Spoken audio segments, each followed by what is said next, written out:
Hollywood is like Taco Bell. Let me explain. There are only so many stories they're going to tell with so many actors. Taco Bell has only so many items they can offer with so few ingredients. So fresh off Renfield, let's put Beast in this film, and how about some more X-Men while we're at it? Didn't William Dafoe already do Shadow of the Vampire? Hey, let's give him a role in this also, 25 years later with a slightly different part.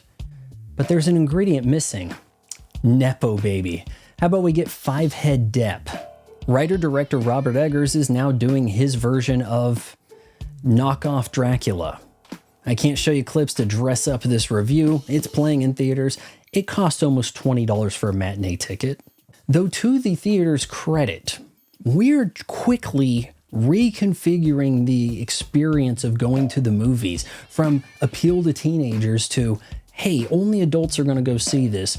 We'll give them bigger seats. We'll give them dual cup holders. We'll give them reclining chairs with heated apparatus. And you know what? Make it 21 plus. Yeah, so that the kids can't even get in if they wanted to.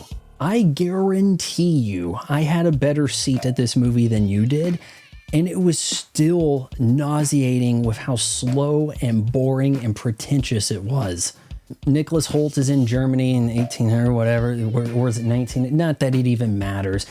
He is working for some firm in real estate. He has to go get this expensive client from Transylvania. And in the process, he also has this wife who is just not even remotely believable with her performance. Now, look, I'm not even big on knockoff Professor X over here, but at least she looked the part and kind of like seemed believable. Hell, Kraven the Hunter was more compelling.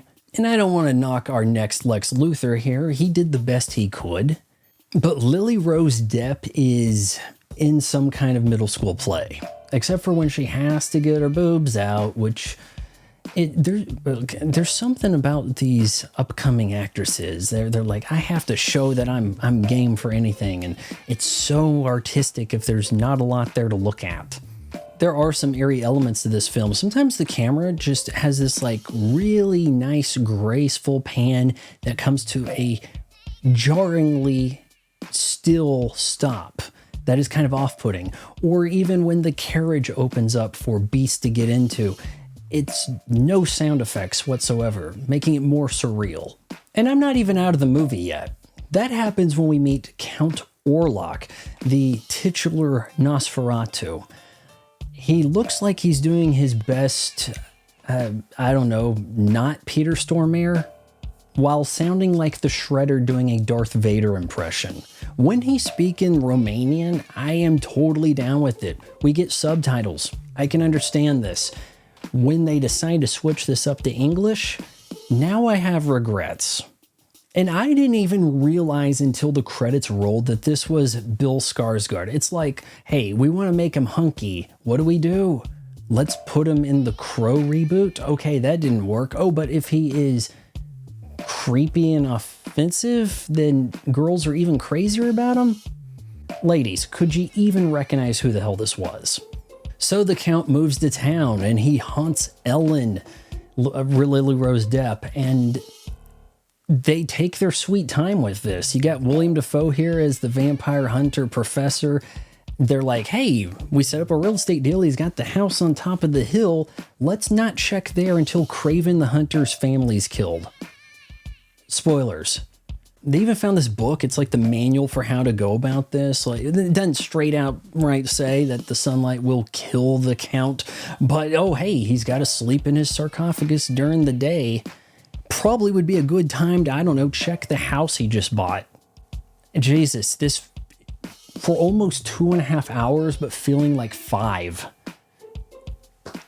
This is a film that we are going to praise. Bill Skarsgård has to get Razzies for this shit. Lily-Rose Depp as well. We can't just say she's a star now, please. Look, it has been way too long since I've seen the original version of Not Dracula, or I think there's even a 70s one that is playing on Prime Video right now. I may check out after this video. Could we not have written this a little bit differently to maybe, I don't know, have our characters be a little bit smarter so we can maybe give a damn about them. Oh, but it's sexy vampire time, right? Yeah, she has to expose herself and she sleeps with the vampire and that's what preoccupies him so the sunlight can kill him. That would work if it was Dracula. You don't even get a, oh, hey, I'm the man on the town now. I've got my best duds and yep, girls are swooning over me moment. No, he just stays bald, weird fur coat, long fingernails. I hate to say this, but Gary Oldman, he is not. Nosferatu 2024. I give it 2 out of 4 stars. If you appreciate a YouTube channel that doesn't just pad out content to get to the 8-minute mark so that it can hammer you with ad breaks, then you should subscribe to my son's channel. You just got done watching it.